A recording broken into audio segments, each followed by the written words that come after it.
U.S. Muslims mark 4th anniversary of Christchurch massacres.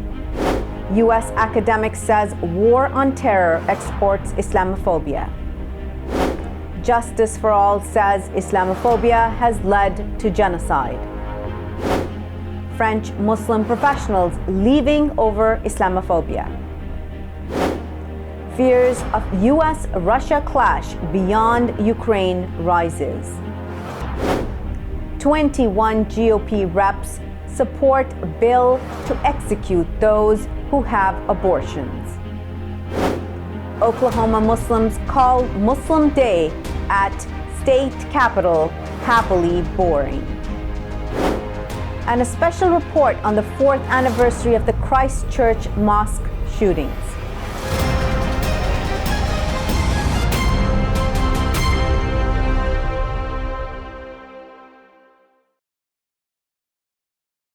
From Washington, D.C., this is the Muslim News on Muslim Network TV. Assalamu alaikum, I'm Hena Zuberi.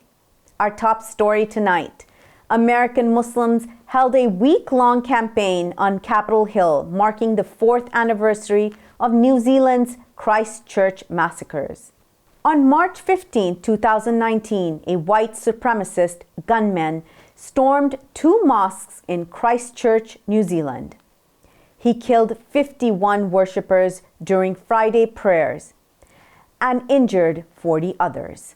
Today, at the Rayburn House building, Justice for All led the audience in a moment of silence, recognizing victims of Islamophobia. Muslims also lobbied the U.S. Senate last week, asking to reintroduce the Combating International Islamophobia bill. A similar bill was passed by the House in 2021. March 15th has also been declared by the United Nations as the International Day to Combat Islamophobia. U.S. Secretary of State Antony Blinken marked the first International Day to Combat Islamophobia on Wednesday, saying, "On this day, we call attention to people around the world who are harassed, detained, imprisoned, or even killed by identifying or converting to Islam or being perceived as Muslims." United States Ambassador at Large for International Religious Freedom, Rashad Hussain, also made a statement on International Day to Combat Islamophobia. The UN Special Rapporteur on Freedom of Religion or Belief told the Human Rights Council in 2021 that institutional suspicion of Muslims and those perceived to be Muslim has escalated to epidemic proportions. Surveys show that Muslims are increasingly subjected to hate speech or simply ignored in public discourse in many countries. Unfortunately, anti-Muslim hatred is also increasing here at home. The Pew Research Center found that the number of assaults against U.S. Muslims rose to record highs between 2015 and 2016 and continues to spread across the country.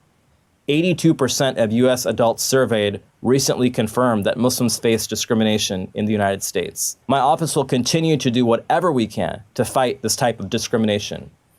Everywhere we go, we raise our concerns unequivocally. May the International Day to Combat Islamophobia raise awareness and inspire greater action to fight hatred in all of its forms. Muslim News has a special report by Dawood Warnsby marking an anniversary of the Christchurch massacre. They were all praying, standing in lines in their local mosques. That's when a lone terrorist struck. He entered one mosque, shooting, killing. He drove to the second nearby mosque. Again, more bloody murder. In all, 51 worshipping Muslims were dead. Another 40 were injured.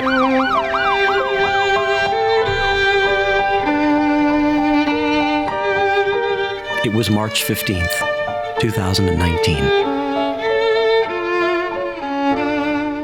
But then came the healers.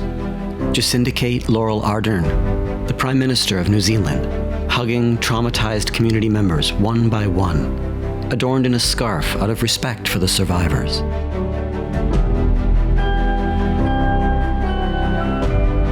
our thoughts and our prayers are with those who have been impacted today. Christchurch was the home of these victims. It was a place that many came to for its safety, a place where they were free to practice their culture and their religion. We represent diversity, kindness, compassion, a home for those who share our values, refuge for those who need it. And those values, I can assure you, will not and cannot be shaken by this attack. Maori stood up in solidarity, with tears, furious. They performed haka in memory of the victims.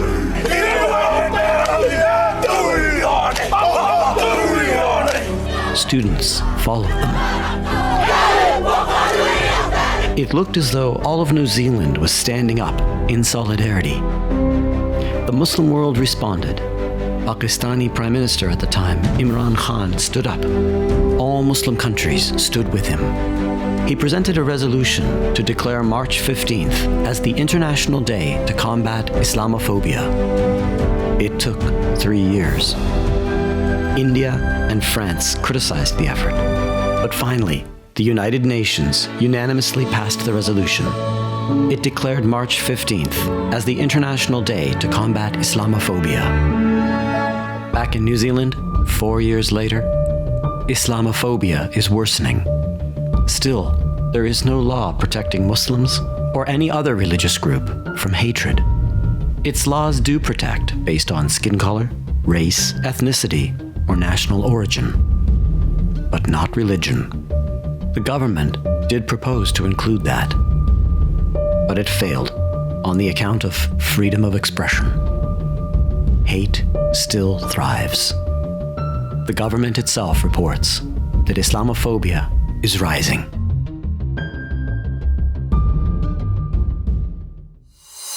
Justice for All, the largest Muslim American human rights organization, released a report on genocide to mark the first International Day to combat Islamophobia today.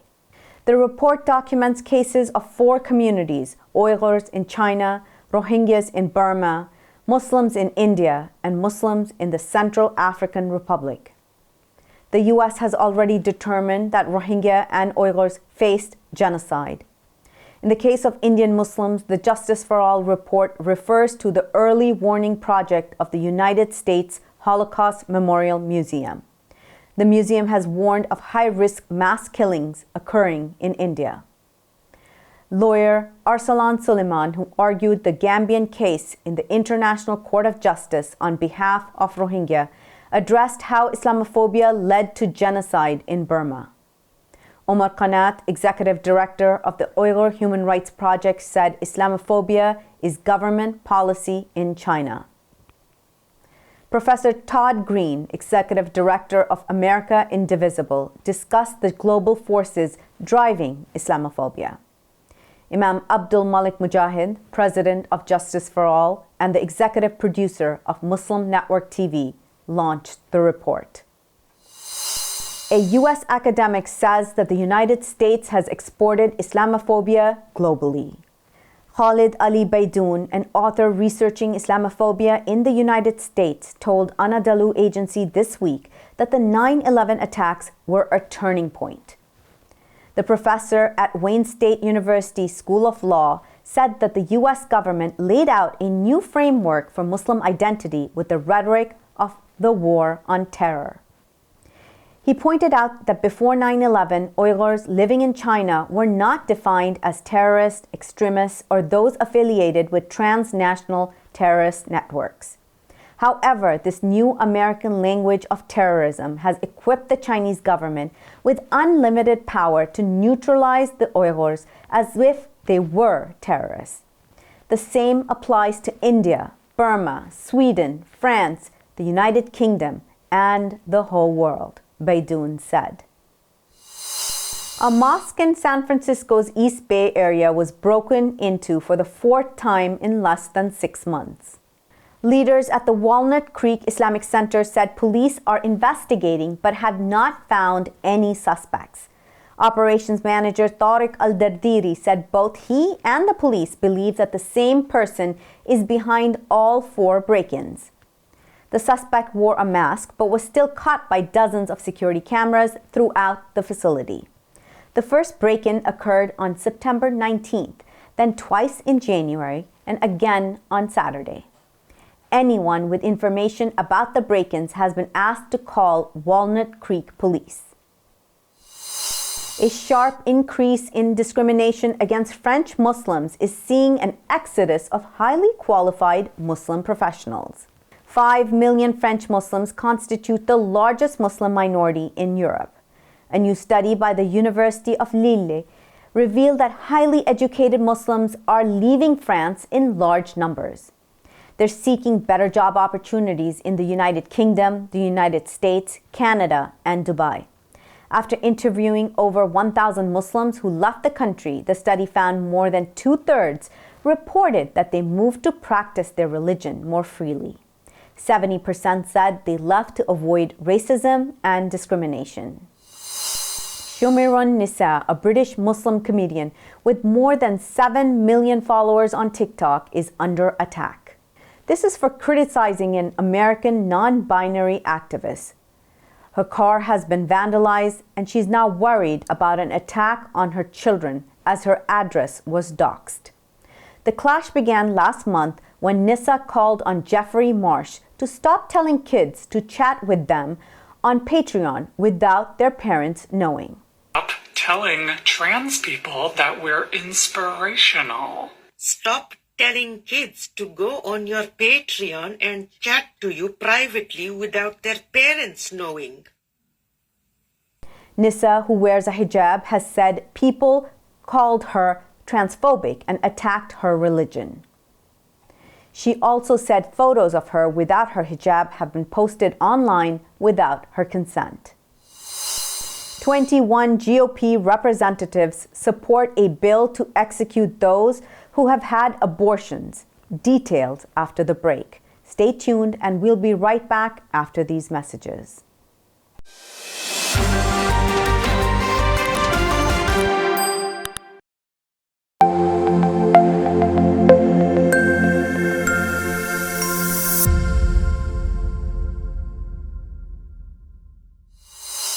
Welcome back. A new bill in the South Carolina General Assembly would make people who obtain abortions eligible for the death penalty. 21 state Republicans are backing the legislation. Proposed by State Representative Rob Harris, the South Carolina Prenatal Equal Protection Act of 2023 would amend the state's criminal code to make abortion punishable by the death penalty. The bill does not include an exception for people whose pregnancies result from rape or incest. Congresswoman Nancy Mace, a Republican and a rape survivor, spoke on the House floor last Friday about the bill, calling it deeply disturbing. Fears of an escalation between nuclear superpowers Russia and the United States escalated Tuesday after a U.S. Air Force drone was shot down and drowned by a Russian fighter jet. Russian media has been framing the war with Ukraine as a clash between NATO and the U.S. War Zone reporters wrote that today's incident does, of course, come amid long-standing concerns about the potential of conflict in Ukraine to spill out more broadly in the region. The incident follows a pattern of dangerous actions by Russian pilots while interacting with U.S. and allied aircraft over international airspace, including over the Black Sea.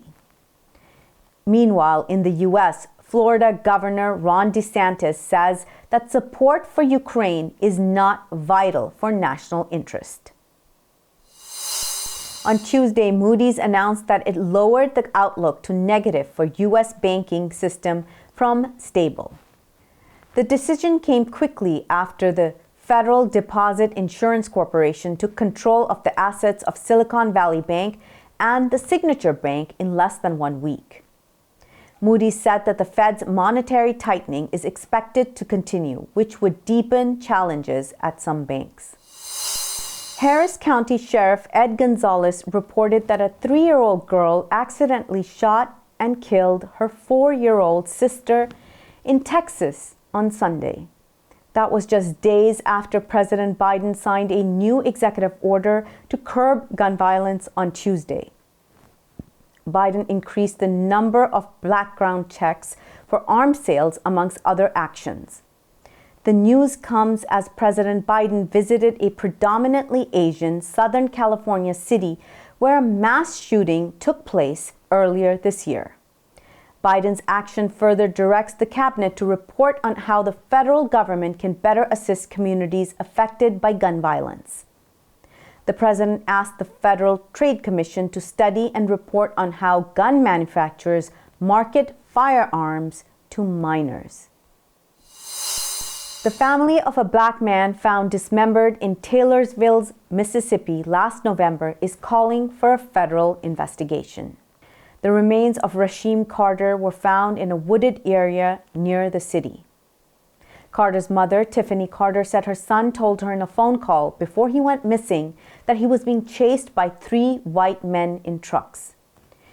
She said he had previously texted her after a dispute with an employer. He said, "If anything happened to me, he's responsible for it. He's got these guys wanting to kill me." Carter's case has revived memories of America's long-standing history of violence against African Americans. After the Civil War, over 4,000 black men, women, and children were lynched between 1877 and 1950. Mississippi, where Carter was murdered, experienced 581 lynchings over that period. Over 100 people participated in the annual Muslim Day on the Capitol on Monday, which was hosted by the Council on American Islamic Relations Oklahoma chapter. Former U.S. Representative Kendra Horn gave the keynote speech at the event, and the group gathered for prayers after the last session. The absence of protesters was conspicuous. In previous years, demonstrators stood near the Capitol greeting Muslims with anti-Islam signs and rhetoric. "It's happily boring," Jennifer Hund, the director of CARE Oklahoma's Resource Center for Afghan Refugees, said, in reference to the lack of protesters. Interfaith supporters stood near the Capitol's south entrance once again to welcome Muslims. That's all from our Washington studios tonight. Thank you for tuning in. You can find previous episodes and more on our YouTube and Facebook. For more content, keep watching Muslim Network TV or visit muslimnetwork.tv. Assalamu alaikum and good night.